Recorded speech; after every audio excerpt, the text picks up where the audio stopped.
আশা করেছিলাম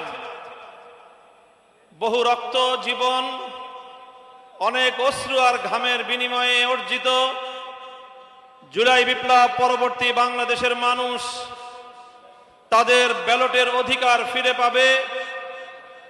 কিন্তু দুর্ভাগ্যজনকভাবে 12ই ফেব্রুয়ারি মানুষের ব্যালটের অধিকারের সাথে নির্মম তামাশা করা হয়েছে। সারাদিন শান্তিপূর্ণ নির্বাচনের প্রকাশ্য নাটক সাজিয়ে সন্ধ্যার পর থেকে সূক্ষ্ম ইঞ্জিনিয়ারিং এর মাধ্যমে টার্গেটকৃত ব্যক্তিদেরকে জাতীয় সংসদে যাওয়ার পথে প্রতিবন্ধকতা সৃষ্টি করা হয়েছে। ডিপ স্টেটের এজেন্ডা বাস্তবায়ন করতে বাংলাদেশের জনগণের অর্থে লালিত প্রশাসন ব্যবহৃত হয়েছে। সিসি, আপনাকে বলতে চাই, আপনার পূর্ববর্তী সিসির পরিণাম থেকে আপনি শিক্ষা গ্রহণ করুন। আমরা যে আপত্তি জানিয়েছি, সঠিক তদন্তের মাধ্যমে জনগণের ব্যালটের অধিকার যদি ফিরিয়ে না দেন, বাংলার মানুষ জোর করে তাদের অধিকার কেড়ে নেবে ইনশাআল্লাহ।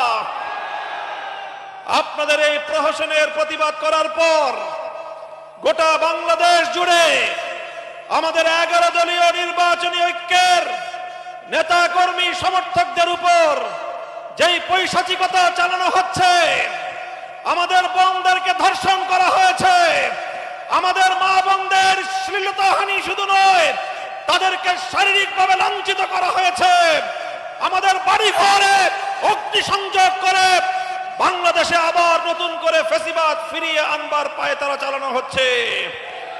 মনে রাখবেন, রক্ত দিয়ে যে জুলাই বিপ্লব হয়েছে, সেই বাংলাদেশে আর কোনোদিন ফ্যাসিবাদ ফিরে আসতে পারবে না ইনশাআল্লাহ।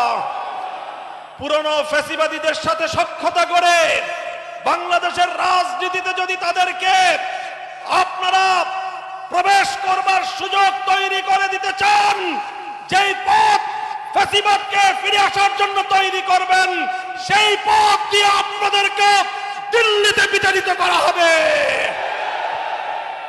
তৃতীয় কথা আমাদের পরিষ্কার, শরীফ ওসমান হাদী সহ প্রতিটি হত্যাকাণ্ডের বিচার করতে হবে। জুলাই বিপ্লবের আকাঙ্ক্ষা বাস্তবায়ন করতে হবে।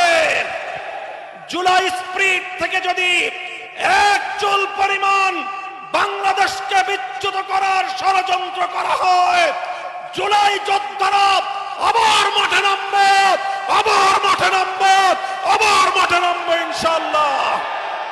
সকলকে ঐক্য এবং সংহত মজবুত করার, আগামী দিনে দেশের মানুষের ভাত এবং ভোটের ন্যায্য অধিকার বাস্তবায়নের লক্ষ্যে চলমান এই সংগ্রামকে মজবুত এবং সংহত রাখার উদাত্ত আহ্বান জানাই।